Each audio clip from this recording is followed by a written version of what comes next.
नमस्कार दोस्तों, एक बार फिर से स्वागत है आपका वीडियो गुरु में। और आज आपके सामने बात करेंगे पॉलिटी में ही प्राइम मिनिस्टर और पार्लियामेंट, प्रधानमंत्री और संसद। संसद में हमने बात किया संसद की, तो सर आपको पता है संसद के 3 अंग हैं, 3 भाग हैं। कौन कौन? राष्ट्रपति, लोकसभा और राज्यसभा। इसको डायग्राम के जरिए भी हम समझ सकते हैं। अगर हम पार्लियामेंट यहां रख दें, इधर ऐसे कर दें, इधर ऐसे कर दें, इधर ऐसे कर दें, यहां राष्ट्रपति साहब हो गए, इधर राज्यसभा हो गया, इधर लोकसभा हो गया। राज्यसभा को अपर हाउस कहेंगे, लोकसभा को लोअर हाउस कहेंगे। राष्ट्रपति संसद का महत्वपूर्ण अंग है, इसलिए क्योंकि राष्ट्रपति संसद के सत्र को बुलाएंगे, संसद के सत्र को नष्ट करेंगे, नष्ट नहीं कह सकते हैं, भंग करेंगे, सत्रावसान कर देंगे। लोकसभा भंग करेंगे ना। ये भाग हैं संसद के। अरे बात समझ में? तो अब संसद में समझते हैं राज्यसभा के बारे में डिटेल, लोकसभा के बारे में डिटेल, और फिर देखेंगे प्रधानमंत्री के बारे में।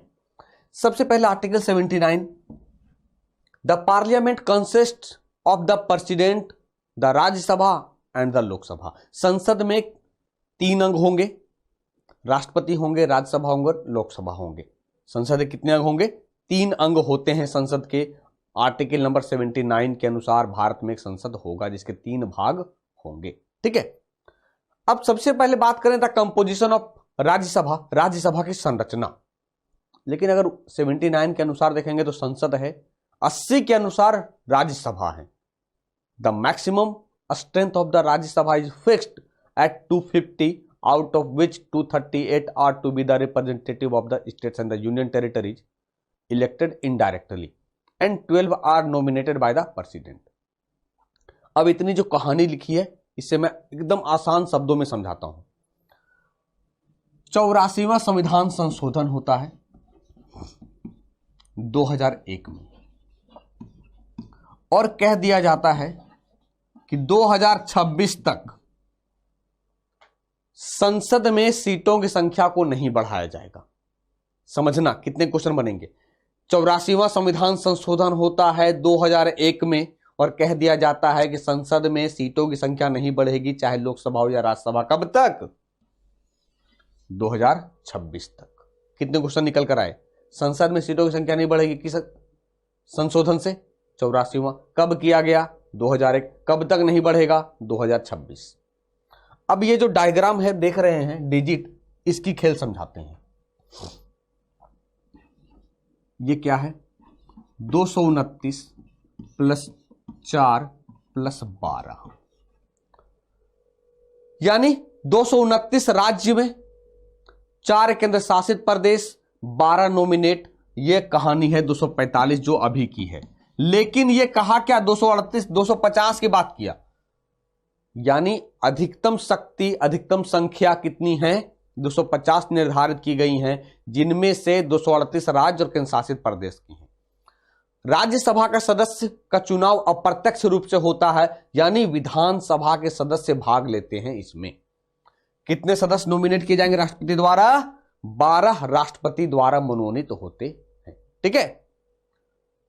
Rajya Sabha is the upper house. Rajya Sabha उच्च सदन है। क्यों उच्च सदन है? It can not be dissolve, यह भंग नहीं होता है, यह भंग नहीं होता है। इसे विद्वानों का भी सदन कहा जाता है। विद्वानों का सदन कहा जाता है क्योंकि 12 सदस्य जो है राष्ट्रपति नॉमिनेट करते हैं, वो अपने क्षेत्र के विशेषज्ञ होते हैं। वर्तमान समय में राज्यसभा में 245 सदस्य है। वर्तमान समय में 245 को अगर हम डिवाइड करें तो ये आपके सामने जो मैंने कुछ देर पहले बताया, 229 सदस्य राज्यों का प्रतिनिधि, 4 सदस्य संघ शासित प्रदेश। तो अभी कुछ देर पहले कहा विधानसभा के सदस्य राज्यसभा के सदस्य को चुनते हैं, तो दिल्ली और पुडुचेरी 2 राज्यों में ही, 2 केंद्र शासित प्रदेशों में ही विधानसभा है। इसलिए 4 सदस्य संघ शासित प्रदेशों का प्रतिनिधित्व करते हैं और 12 सदस्य राष्ट्रपति द्वारा नामित किए जाते। अगर मैक्सिमम सदस्य बोले पूछा जाए एग्जाम में 250, वर्तमान पूछा जाए 245। ठीक है। राज्यसभा में राज्यों के प्रतिनिधि, राज्य विधानसभा के निर्वाचित सदस्यों द्वारा चुने जाते हैं। एक चीज समझिएगा, राज्यसभा में राज्यों के जो प्रतिनिधि होंगे, राज्यसभा का जो प्रतिनिधि होगा, ऐसे समझ लें the representative of states in the Rajya Sabha, वो किसके द्वारा चुने जाएंगे? राज्य विधानसभाओं के निर्वाचित सदस्यों द्वारा अप्रत्यक्ष रूप से चुने जाएंगे, अप्रत्यक्ष रूप से चुने जाएंगे। ठीक है, अरे बात समझ में? तो सर राज्यसभा में जो सीटों का बंटवारा है वो किस हिसाब से है, ये बता दीजिए। हाँ, the seats are allotted to the states in the Rajya Sabha on the basis of population, यानी 1971 के जनगणना के अनुसार 84वां संविधान संशोधन 2001 में हुआ और अभी कुछ देर पहले कहा कि 2026 तक सीटें नहीं बढ़ाई जाएंगी। जनगणना का आधार बनाया गया 1971 को। ठीक है, मैक्सिमम राज्यसभा का सीट 31 उत्तर प्रदेश में, यूपी में। The vice president is the ex officio chairman of the Rajya Sabha. उपराष्ट्रपति राज्यसभा के पदेन सभापति होते हैं। जैसे हो वे उपराष्ट्रपति के रूप में चुने जाते हैं, राज्यसभा के अध्यक्ष राज्यसभा के सभापति बन जाएंगे। क्लियर है यहां तक, है ना? चलिए अब आ जाए Lok Sabha 81। Article 81, Lok Sabha is the lower house. Lok Sabha निम्न सदन है। क्यों? क्योंकि यह 5 साल के पहले या 5 साल के बाद। अब 5 साल के बाद क्यों? एबनॉर्मल सिचुएशन है सर, जब युद्ध वगैरह हो तो 1 साल हम लोकसभा का कार्यकाल को बढ़ा सकते हैं। इसीलिए हम चर्चा करते हैं कि लोकसभा 5 साल के पहले सरकार गिर गई, बहुमत खत्म हो गया, भंग हो गया। 1 साल के बाद एबनॉर्मल केसेज है, लेकिन नॉर्मली 5 साल में लोकसभा भंग हो जाती है, जिसकी घोषणा राष्ट्रपति करते हैं। इसलिए इसको निम्न सदन कहते हैं। The maximum strength of the Lok Sabha is fixed eight 552। Lok Sabha की अधिकतम संख्या 552 निर्धारित की गई है। वह भी कुछ देर पहले कहा 1971 की जनगणना के अनुसार 84वें संविधान संशोधन 2001 में हुआ। यह 2026 तक बढ़ाई नहीं जाएगी। अधिकतम 552, लेकिन सर अभी कितना है यही तो जाननी है। यह आपके सामने अभी सर 545 है। 545 में अगर हम तोड़ें 530 प्लस 13 प्लस 2, इनमें से 530 सदस्य राज्यों के प्रतिनिधि होंगे। अगर 552 की बात करेंगे तब 20 सदस्य केंद्र शासित प्रदेशों के प्रतिनिधि होंगे और 2 सदस्य राष्ट्रपति द्वारा एंग्लो इंडियन समुदाय से मनोनीत किए जा सकते हैं। अब कई लोगों को लगता है सर एंग्लो इंडियन क्या है? सर जब देश आजाद हुआ तो कई सारे ऐसे अंग्रेज हैं जिनको भारतीय नागरिकता हासिल थी, यहीं रहना पसंद कर गए। जब नागरिकता लागू हो गया 1950 में, तब भाई अब उनकी जो समस्या है वो कौन सॉल्व करेगा, कौन निवारण करेगा? तो संविधान में कह दिया गया कि 2 ऐसे सदस्य जो एंग्लो इंडियन होंगे, आंग्ल भारतीय समुदाय से होंगे, उनको राष्ट्रपति प्रत्येक 5 वर्षों में मनोनीत करेंगे, जो उनकी समस्या को देखेगा, समझेगा। ठीक है, तो ये 545 की सीन है। अगर 552 की सीन की बात करेंगे तो 13 के जगह पे ये 20 होगा। That's it. अब आपके एग्जाम में पूछे जाए, जैसे पूछे जाए कितने सदस्य चुने जाते हैं केंद्र शासित प्रदेश से, चुने जाते हैं 13, कितने सीट हैं 20, सब कुछ आपके सामने है। बस यही है कि हम इसे अपने माइंड में कैसे सेट करें, कैसे याद रखें। ठीक है, देखिए वर्तमान में अभी कहा 545 सदस्य है। तो लोकसभा सदस्य कैसे चुने जाते हैं? जैसा भी कहा राज्यसभा के जो सदस्य हैं वो विधानसभा के चुने गए सदस्य द्वारा चुने जाते हैं, लेकिन लोकसभा के सदस्य राज्यों के जो प्रतिनिधि होंगे, लोकसभा में राज्यों के प्रतिनिधि सीधे अपने निर्वाचन क्षेत्रों के लोगों के द्वारा चुने जाते हैं। अभी 2019 में इलेक्शन होगा, देखना अपने अपने जो संसदीय क्षेत्र हैं सब लोग पहुंचेंगे और इलेक्शन कैंपेनिंग शुरू हो जाएगी। तो कौन चुनता है? जनता चुनती है, प्रत्यक्ष चुनाव होता है इसका। ठीक है, अब देखते हैं duration of the 2 houses of the parliament. संसद के दोनों सदनों की अवधि क्या होगी? मैंने इसीलिए साथ में लेकर आया कि सर आपको कंफ्यूजन क्लियर ना हो, कंफ्यूजन क्लियर हो, प्रॉब्लम ना हो। ठीक है, कंफ्यूजन यानी आपको निकल कर ना आए। अरे बात समझ में, तो संसद के दोनों सदनों की अवधि, राज्यसभा एक अस्थायी निकाय है और विघटन के अधीन नहीं है। लेकिन अगर एग्जाम में रहे कि राज्यसभा का कार्यकाल क्या होगा, सर राज्यसभा का कोई कार्यकाल नहीं होता है, वो अस्थायी होता है। लेकिन राज्यसभा के सदस्य का कार्यकाल क्या होगा, अगर सदस्य का पूछेगा तब 6 वर्ष होगा। सदस्य का कार्यकाल 6 वर्ष, उसका कार्यकाल नहीं होता है, वो एक अस्थायी सदन है, ठीक है।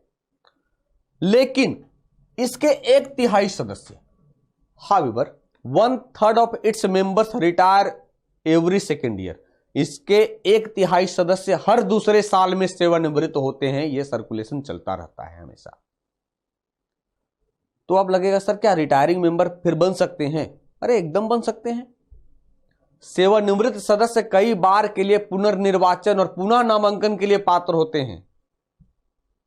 केवल कुछ क्वालिफिकेशन है, कुछ क्राइटेरिया है, अगर आप फुलफिल करेंगे तो आप बन सकते हो।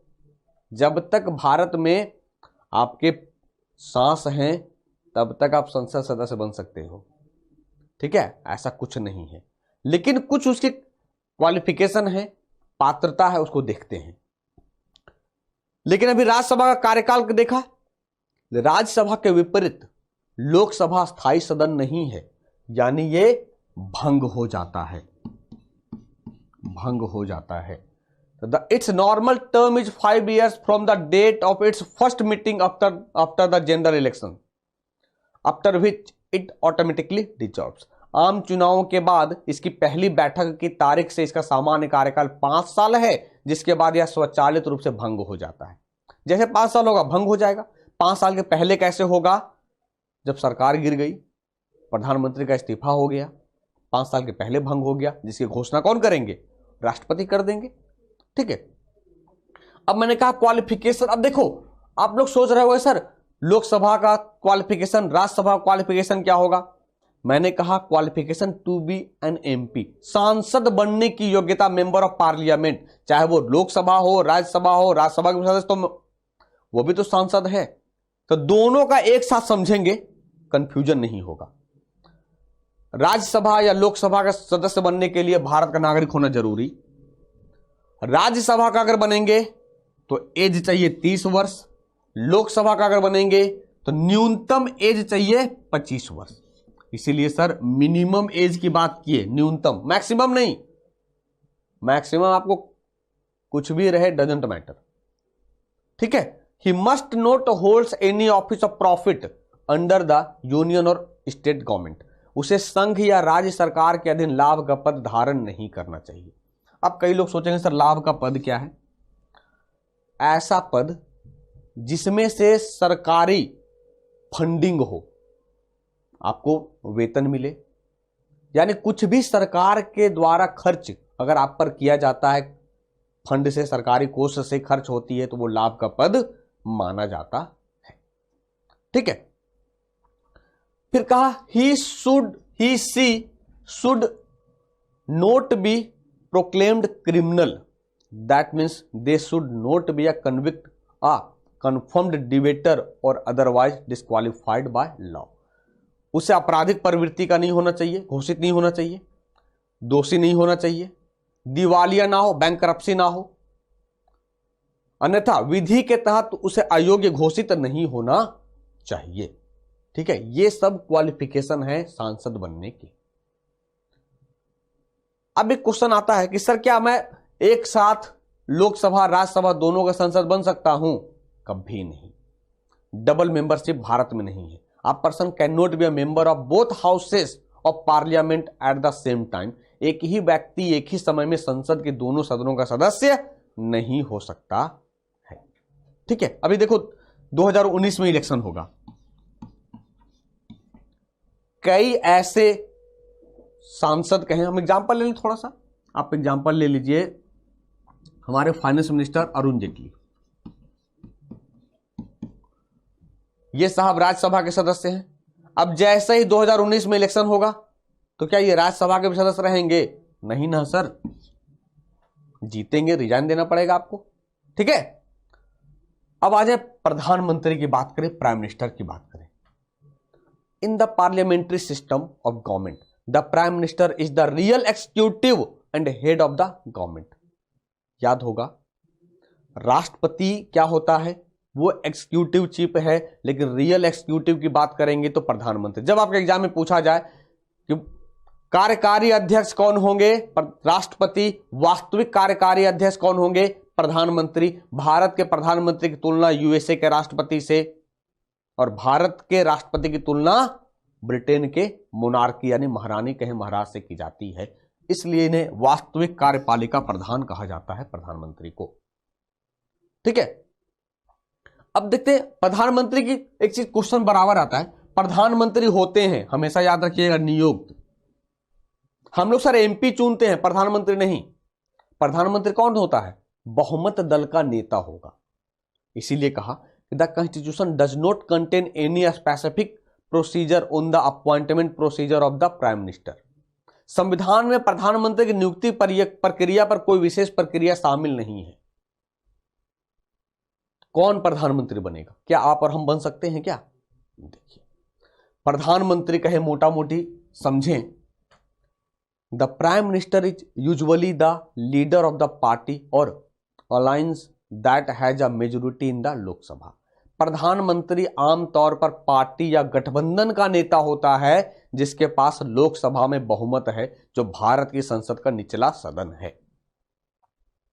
कभी कभी देखे होंगे आप लोग कि प्रधानमंत्री लोकसभा का चुनाव नहीं जीतता है, फिर भी वो प्रधानमंत्री बन जाता है। तो आपको 6 महीने के भीतर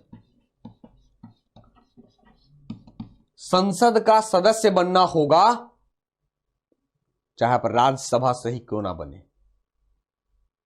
तो अभी तक राज्यसभा से कितने हमारे प्रधानमंत्री चुने गए हैं?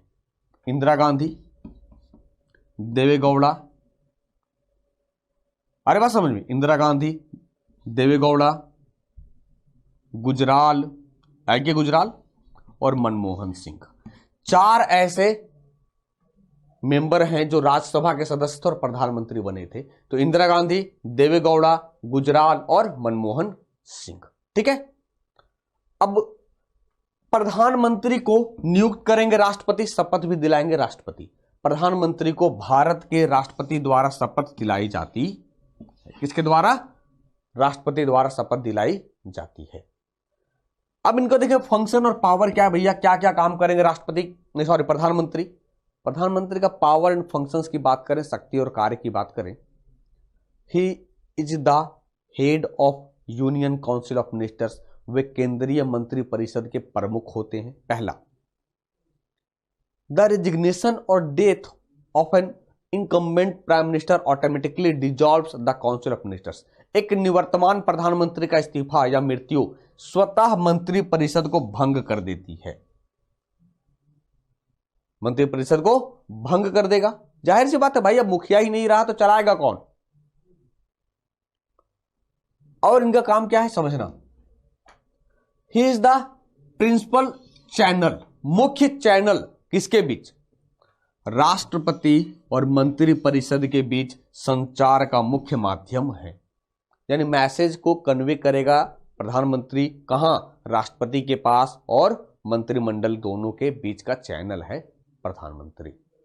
ठीक है, क्योंकि राष्ट्रपति काम करते हैं मंत्री परिषद की सहायता से, तो सहायता से मैसेज कौन पहुंचाएगा? भाई पीएम पहुंचाएंगे हमारे। प्रधानमंत्री नीति आयोग, अंतरराज्य परिषद, inter state council and cabinet committees के अध्यक्ष होते हैं। प्रधानमंत्री नीति आयोग के अध्यक्ष होंगे, अंतरराज्य परिषद के अध्यक्ष होंगे जब बैठक होती है, और कैबिनेट समितियों आदि के अध्यक्ष होंगे। नीति आयोग के पहले प्लानिंग कमीशन था जिसकी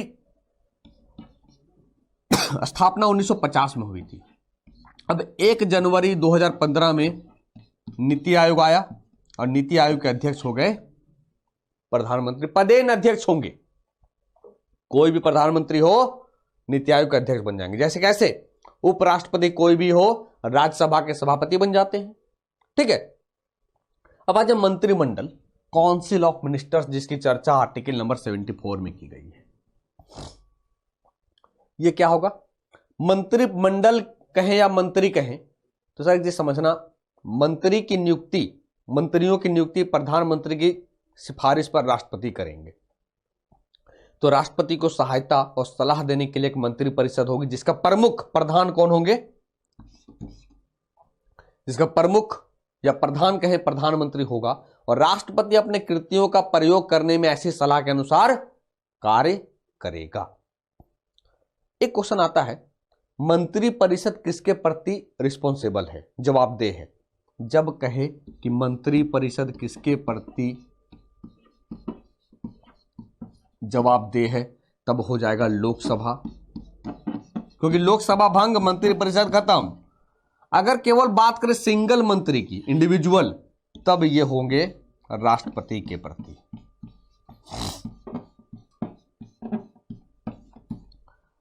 ठीक है, चलिए अब आ जाए speaker and deputy speaker of Lok Sabha, Lok Sabha के अध्यक्ष और उपाध्यक्ष।